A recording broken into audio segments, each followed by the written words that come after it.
Debs, I'm so sorry. No, Russell, I understand. I actually left home late and arrived early, like some kind of superhero. Why are you late? The trains are a lot more complicated than I anticipated. I haven't been on a tube for a long time. I was going to say, is it because you're a huge celebrity and you get driven everywhere? Yep. I'm surprised It's a tube. I'm surprised to see you without Rocky, your dog. I know. Well, I did actually consider it when I was walking him this morning to have his morning, business. I thought, could I crowbar him into the museum we're visiting today? You would have thought, because I don't think I've ever seen you without Rocky. Right. So it's nice to see that you are actually two individuals. It is in itself a very impressive building, isn't it? It's an impressive design. It's an impressive design, yes, thank you. This is why I brought you, Russ. We can hear this fountain outside with lots of water. There's a pigeon in there having a lovely time. We had a big party of school kids just went past. We're now going to go and explore the Design Museum. It's a brilliant, kind of brutalist building, it seems. There's like these kind of National Theatre Barbican-esque struts which are coming up with this tilted concrete beton brute roof and then these big glass panels. It is a stunning building. I'm just going to pause you right there. For the uninitiated listener, brutalist. Brutalist architecture. Yeah, so just why is it called brutalist? And by why uninitiated listener, I mean me. I've never understood that term. What does it mean? It just means it's a bit concretey brutal. It's brutal. It's rough edges. It's unfinished surfaces, so the concrete's left rough. It has a brutal feel, so people were finding it brutal to look at. It's meant to be.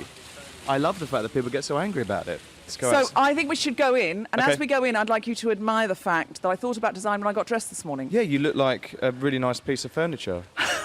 I'm wearing a tabard. I look like an art teacher, let's be I love incredibly that. honest. Hello, I'm the comedian and screenwriter Deborah Frances-White, best known for the Guilty Feminist podcast. And I am Russell Tovey, actor, podcaster, writer, and dear friend of Deb's. And we are here together at the Design Museum for Meet Me at the Museum!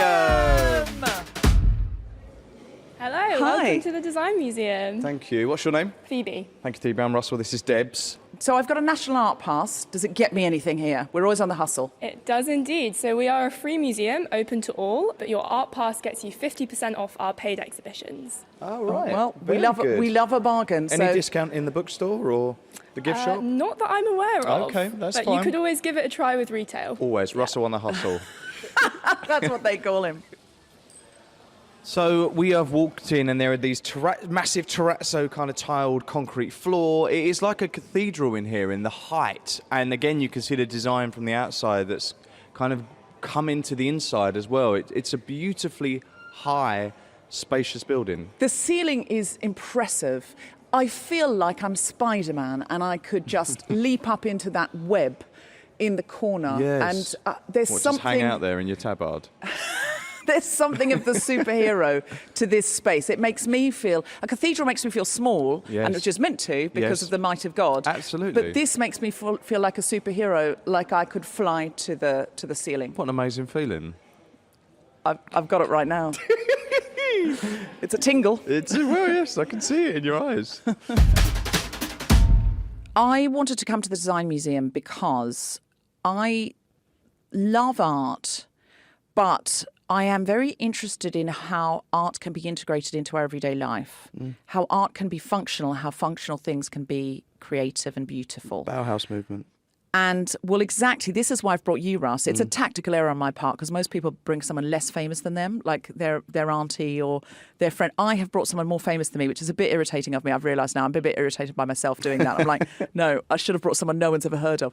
But you'll say stuff like that and I'm going to learn from you. Well, the Bauhaus movement is about the fact that it was mass production, but it was seen as these are art forms. These are beautiful pieces of designed furniture that are functional, but they are in your house and they look good. Well, They're for everybody. This is what I want to learn about because I love the things in my life. I love my handbags or my shoes or my toothbrush or whatever. I love it to be beautiful and I care about that. Yeah. But I feel I don't know enough about how designers design and where they're coming from. And I think I'm a very verbal person and you're very visual Yes. as well as being verbal. So basically, I've brought you because you're better than me. You're more famous than me, and you're going to explain things to me in a way I'll that... try. I mean, I don't know everything, but yeah, let's go. I don't need you to know everything. I need you to know a bit more than me, but not too much more than me, because I want to feel clever. So we're now on the top floor. We are up near this spider web that you were discussing as we walked in, and we are walking past this big shuttered... Did you hear that noise? Yes, that's the shutters turning. And on one side it says design, and the other side it says user. On a third side of these shutters it says maker. Because, and do you know how I guessed that? How? Because the exhibition is called Designer, Maker, User. Debs, you know too much. Here we go. This is really interesting. So this looks like everyday objects that people enjoy, like.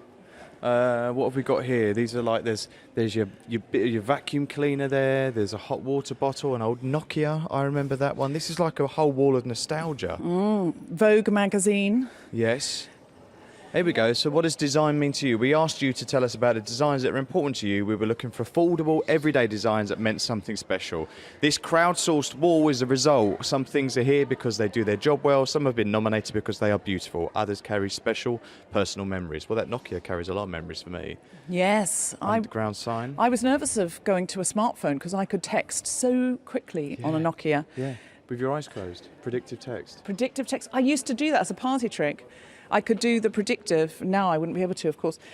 This cassette tape, that's very nostalgic for me. Do you remember it getting trapped in the machine and then having to wind it around with a pencil? Yeah. And you'd pull it out and it'd all sort of unravel as you pulled it out and you'd be going, no, don't take this off the radio. It'll never come on again. Yeah.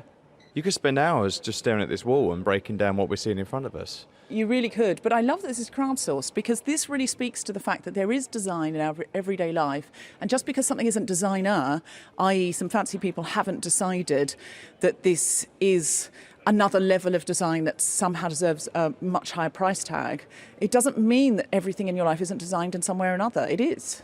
Well, I think everything, and I think this is why I find it offensive when arts are being seen as superfluous, is that actually everything here has been designed by someone who is in the arts. These all come from an artistic, creative education. You know, these have all, even though they aren't, you might not know the designer, someone somewhere has had to design these, and that comes from the arts.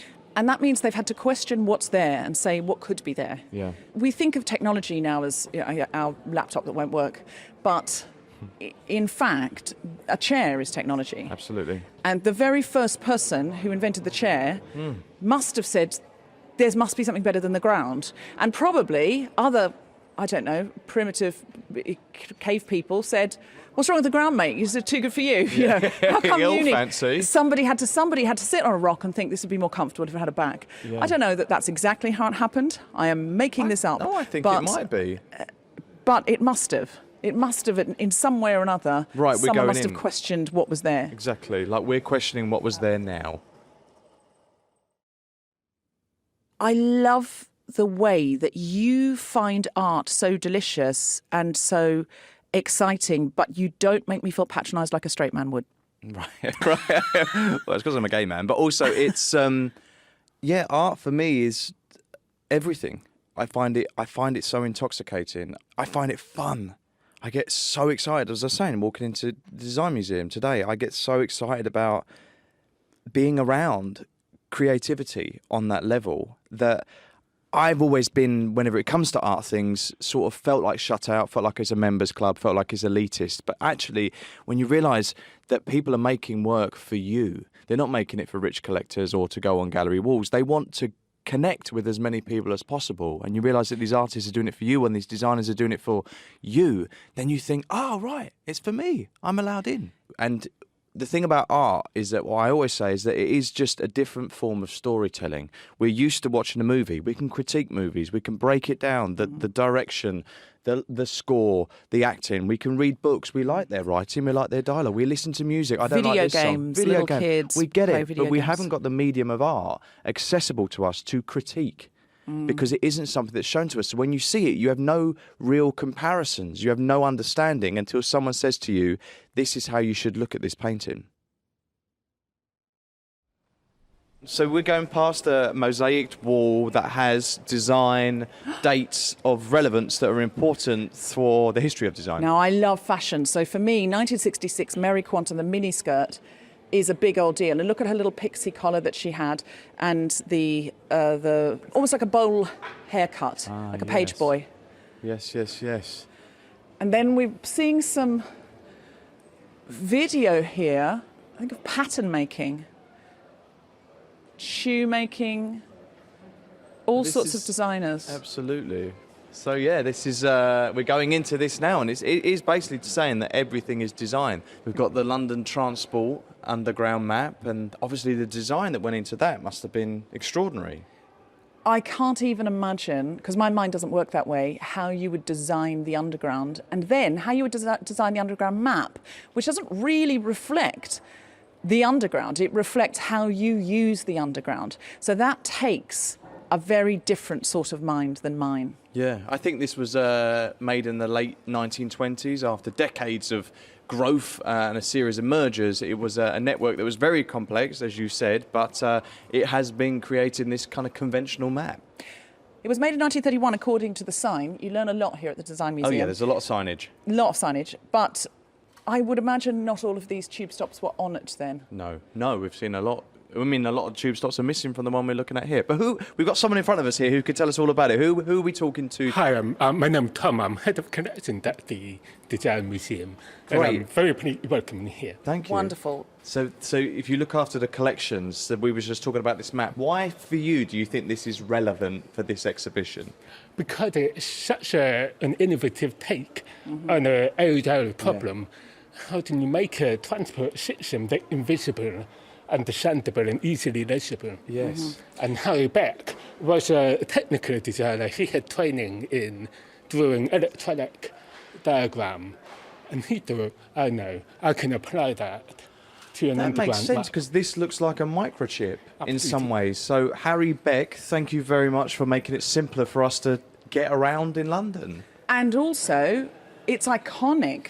And great pieces of design often become iconic. Yes. People have tea towels of this and shower curtains of this.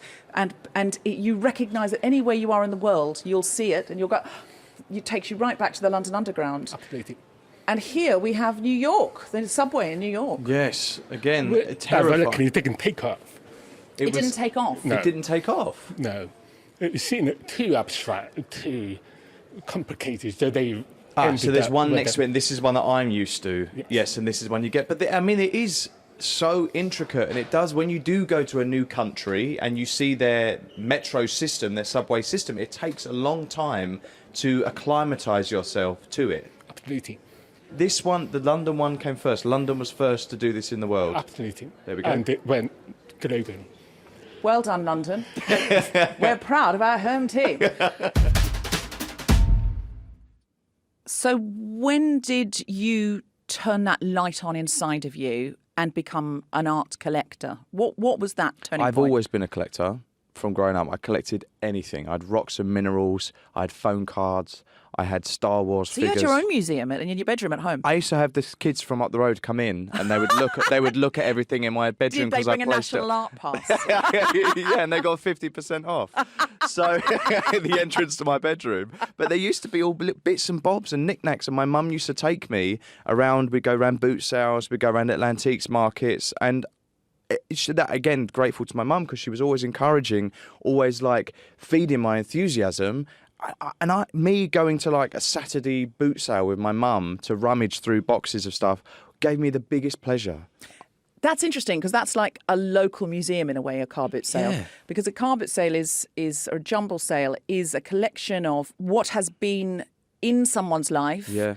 And I think you'll find a lot of design in those places. 1960s sunglasses. 70s stuff, and this was a time when I sort of educated myself about what I loved and what I liked, and someone else's trash was my treasure. And I would go through and I'd find these pieces and I'd be like, they don't really realise how exciting this is, how brilliant this is. I can get this for 20p. I can get this for 20p. And because you're a little kid, they're like, yeah, go on then, mate, you can have it really cheap. Don't look like a dealer. You know, I'm sure if you do it now, they're going to be like, they put another zero on the end. But it was really, and it still is, incredibly exciting to do that. Oh, I am pullulating with excitement. Oh, wow. So we're going into a main room now, and there is like a circular structure, and inside there's these perspex boxes with fashion inside. Deborah, love to show you this Tuxedo by Yves Saint Laurent. Here we go. Absolutely Called, beautiful. Called the least smoking tuxedo, which refer to the tuxedo being an uniform for a male space, the smoking room, where women were simply not allowed. What he had done is he had applied men's tailoring to women's fashion. So at the time, men only were allowed into smoking rooms, or traditionally had been. The men go and smoke after dinner, and they would wear evening dress, which in America was called a tuxedo. And so this is the smoking tuxedo, and this ushered in an age for women where we can retire to the smoking room and have important conversations too. Thanks very much. Absolutely. So it really was about empowering women to wear clothes that were only worn by men in positions of influence and power. Influence and power, interesting. I think Absolutely. that speaks to the tabard. Yeah, designed by Yves Saint Laurent in 1966. So I guess in that period in history, this was kind of unheard of, that women would wear a tuxedo? Well, Marlene Dietrich was doing it in the 30s, but Right. it was seen as cross-dressing then. I think by the 60s, it was more of a stylish fashion choice for women. So it wasn't as radical, or...? It was cutting edge, but I don't think it spoke to your gender presentation in quite the same way. Got it. Wow. I've always been one for androgynous fashion, Yeah. always been drawn to it. I find patriarchal power in taking stuff that was traditionally... Subverting it. Yes, traditionally hoarded by men. So, for example, around my neck, and this is a piece of my own design, Russ, I bought from a second-hand dealer a coin that was taken out of circulation because it was vandalised by suffragettes who wanted the vote. But this, they have damaged the coin by writing Votes for Women on one side and WSPU on the other side, which was the Women's Social Political Union. And they made it valueless. They devalued this coin by vandalising it. Now, ironically, it's now worth a lot of money. But I designed it myself, because that was a coin, and I turned it into a charm by commissioning a jeweller to make a gold ring around it. And then I put it on this Victorian guard chain, which was what a very fancy Victorian gentleman would use for his pocket watch.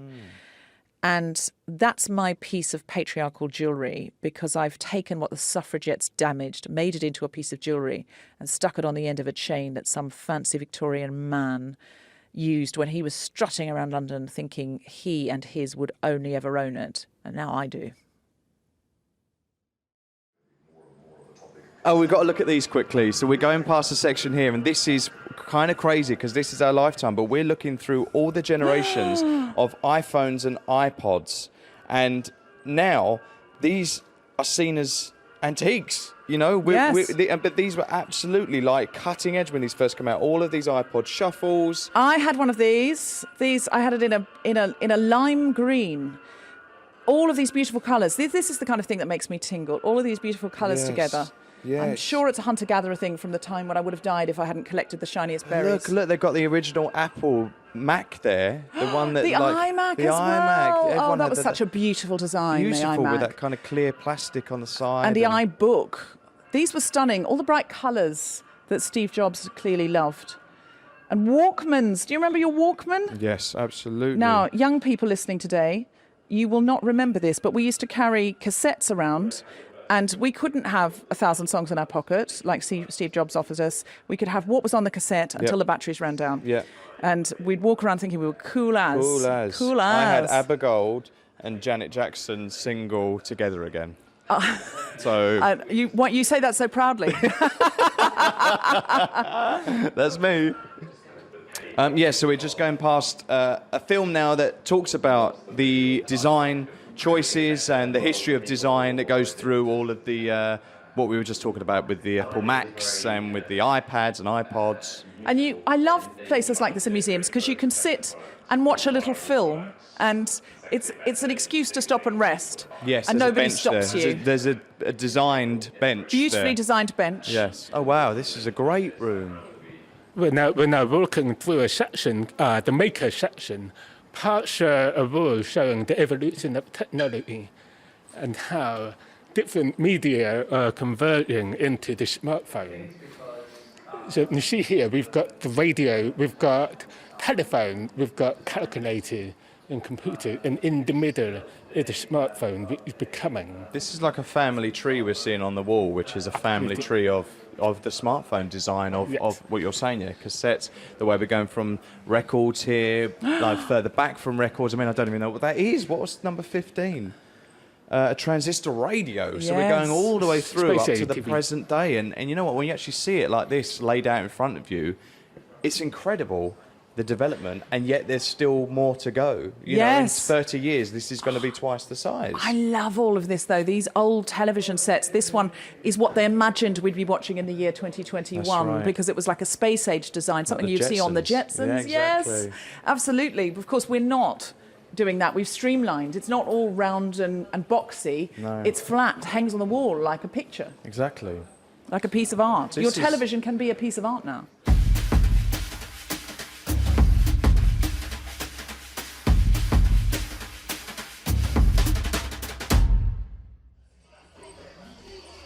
So, Russell, I've just dragged you into the Sneakers Unboxed You didn't need to drag me exhibition. in. This, to me, is brilliant. I find sneakers fascinating. Are you a big sneaker fan? I noticed you might be wearing some Yeezys there. I might be. I love sneakers. I love trainers. Absolutely. I completely get when people get obsessed with it because they are design pieces. I know you're not really a fashion guy because you didn't say a sneaker or a trainer. Fashion people always speak in the singular. I love a sneaker. My favourite ever Trini and Susanna line was, what you need is a smart jean and a fun trainer. So here we are. Now, this won't be here by the time this podcast goes out, but you can see it online. And what will be here, I'm very excited about, is an Amy Winehouse exhibition. Yes, behind the scenes. I live in Camden Town, and have done for a very long time. So I was in Camden, in my flat, unsurprisingly, the morning that we woke up to this super sad news that Amy Winehouse had passed away. So I feel very connected to her because of the Camden community and all the live music venues she played. So I will be back here to see Amy. Absolutely. Off mic. Yep. Come, because you might bump into me and then we can have coffee. Yeah, we used to hang around as kids. Did you? Yeah. You and Amy? Yeah. Oh, my God. What would you expect to see then in the Amy Winehouse design exhibition? Well, I guess so. You'd expect to see wigs. You'd expect to see costumes and Russ, I've just been told that you're going to be able to see handwritten lyrics of Amy Winehouse's here. It's going to be very personal. And so I think you and I should definitely come back together. yeah, it sounds incredibly moving. Hello, Lara. Hi, nice to meet Thank you so much for meeting us here. I hear that you, like Alice in Wonderland, have special backstage routes and can take us somewhere a little bit more underground. Incredibly exciting. Very exciting. Yep, I'm an assistant curator at the Design Museum, and we're just standing outside the collection store, which is where we keep the museum's collection. So it's all the bits and pieces that people have gifted us over the years or we've bought because we think they're particularly exciting pieces of design. And in the collection store, there's all sorts from sort of TVs and sneakers and posters and a lot of chairs. Yeah, it's very exciting in there. And I So a lot of people can't get back here to see this, so this today is a bit of an exclusive for me and Debs. Yeah, so we're standing outside the window now, and you can sort of peer into it as the public, but usually you can't go in there because we have to keep the objects at a certain temperature and make sure they're all conserved. So this is really the sort of behind the scenes of the museum. I'm a little worried now because Russell and I are very hot. We're very clammy, and we always sit on chairs. We're so hot we may affect the temperature in there, and that may corrode some of your most important items. But listen, we're willing to risk it if you are, Laura. We'll take the risk. So we're going into the storeroom now, where you have all these design pieces that are like archived and kept perfectly pristine for future generations is going to outlive all of us. But we're looking at these kind of cages on the wall here that are supporting lots of artworks. There's a massive surfboard there, carved surfboard. There's like an electric bike. There's like a little pedal bike. I mean, this storeroom must get really busy. What do you do when this overflows too much? eBay, is it? Or what Russ is saying is, would anyone notice if we just took one? Yeah. I mean, just one, that. That's fine. So we're getting this sneak preview of Wastage, which will be out live on the floor by the time this podcast goes out. So listeners, if you're listening with your ears, you can come down and see what we're seeing, but in a bigger room, better lit. What is Wastage? So Wastage is an exhibition about the climate crisis, but really through the perspective of design. And for quite a long time, the museum and the curatorial team was wondering how do we tell the story of the climate crisis and make it relevant for our museum and our visitors. And waste is really a huge part of the climate crisis, and it's very much a problem of design. Designs help make it because designers work with plastics, they work with materials that are toxic. The construction industry and architecture, they all produce a lot of waste. But there's also sort of, in the exhibition, we expose this make waste economy, but then we also ask what can design do about it. So how can design rethink the systems, use new materials, sort of biomaterials, use existing waste streams to create new products and really help solve this problem of the climate crisis. Or if not solve it, then at least help. Not make it any worse. Yeah, yeah. Sustainability, Yeah. It's scary, isn't it, really, what's happening, and we are aware of it, and we each individually can do our bit, but we need help from higher up. Sometimes I speak at conferences about diversity and inclusion, and often the speaker before me is an expert in sustainability or the future. They're a futurist, and they often say, soon we're going to run out of water, and that's going to be the precious commodity, the way oil has been. And I just always think, can I be dead by then? And that's often what I think when I hear about the future. I think, maybe that'll happen after I've died. And that is a terrible thing to be thinking, because I think when I was younger, I wanted to live forever. And now I'm like, I think I've probably lived at the very best time in terms of choice and luxury and convenience. And water. Yeah, and water. So when you look to the future, you think, gosh, is climate change going to change the way nearly everybody in this world lives? And is that why Bezos is so keen to get off the planet? Mm-hmm. So not to be doomsday about this, because I think we can save more than we're currently saving of our future, but I'm glad I'm not 12. But it is Generation Z who are looking to their future and teaching us, and I need to be taught by those young people how to leave a better planet for them. So when I look at young people like Greta Thunberg and younger, her army of young people who do the school climate strikes and things like that, I am inspired and I am hopeful. Same. As much as I'm scared. I'm hopeful, yeah. It feels at times hopeless, but I'm looking to the generations below. I feel incredibly hopeful. So we've just walked through the collection stores, which is basically, if you imagine like library bookshelves that wind back and forth in big libraries or archives. As you've come around the corner, you might have noticed there's sort of a bit of a background sound of the fans, and that's because our collection store has to stay at about 19 degrees for all the objects. Hopefully we don't raise the temperature too much. We're trying our best not to. It's getting hot in here. Yeah. So can you show us something? So the first is this tiny little chair. This is made by Jane Atfield. I'll pass it to you. It's a children's chair, and would one of you like to sort of describe it? Yes, it's a tiny little chair for a baby, really, for a toddler.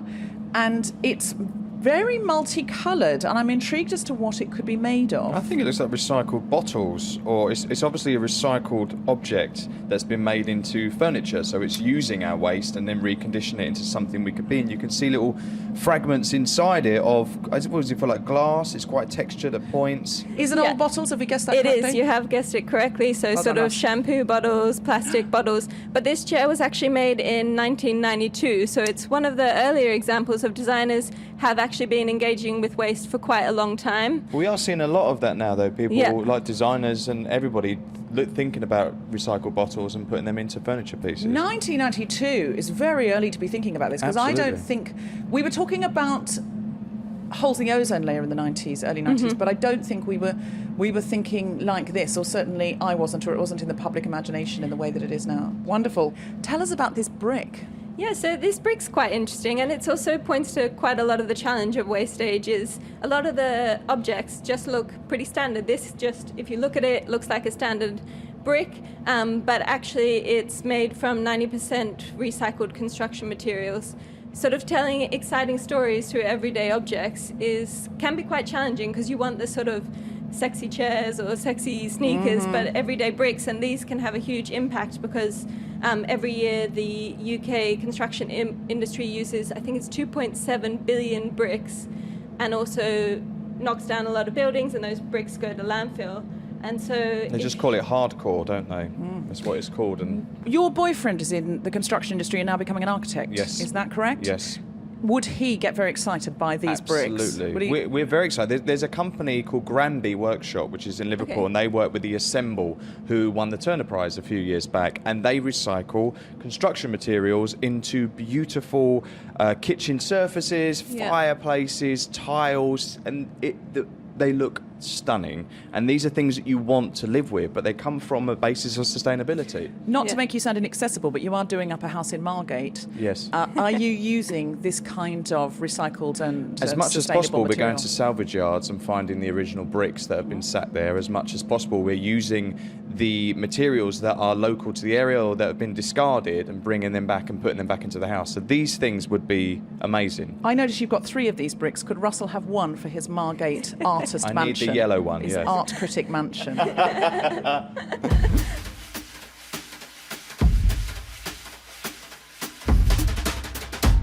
That was so fascinating and brilliant. It really was. And what I loved about it is sometimes you go to a museum and you feel like, oh, I don't know anything about any of this. And there's no way that any human being could come in here and not have a connection to something, because everybody's either eaten Marmite or used a phone or worn a dress. Looked at the underground map. Exactly. Used the underground map to get here and Yeah. then find that very thing is hanging on the wall. Yes. So this is a place where I think if you don't know much about museums, or you might think, oh, museums are a bit intimidating, this is a brilliant place to start. Yes. Because you will be inspired, you will be excited, you will learn, you will feel things, but you will not be intimidated, because Absolutely. there's so much here that's accessible that you already use. Yes, and this show especially is going to make you reconsider what is design, because design is all around us. So the fact that we were talking about the map on the wall, the smartphone in your hand, the things you're listening to right now in your ears,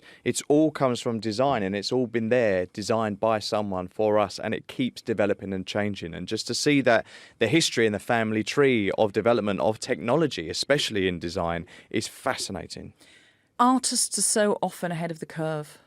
So often we should look to designers to see what we might be using and therefore thinking about and concerned with in a decade's time, 2 decades' time. And I think that is something that inspired me here. I am going to look around and think about what I buy, how I recreate my space. Because I saw the Wastage exhibition, I'm going to start thinking more about what I waste and what I use, and how that can come together with beauty and design and better choices. Buy second hand, go vintage. I mean, you look at all the things here and how beautiful these objects still are, and I'm sure a lot of them still work when we're looking at technology. How amazing to now have something that was, used decades ago. We'll be back for Amy Winehouse. You can tell me all about the stories about when you hung about with her as a kid. I will. Thanks for listening to Meet Me at the Museum with me, Deborah Frances-White. And me, Russell Tovey, at the Design Museum in London. If you liked this episode of the podcast, please rate, subscribe, or tell a friend in real life with your mouth. And don't forget, you can show your love for museums with a National Arts Pass. It gives you great benefits at hundreds of venues while raising money to support them.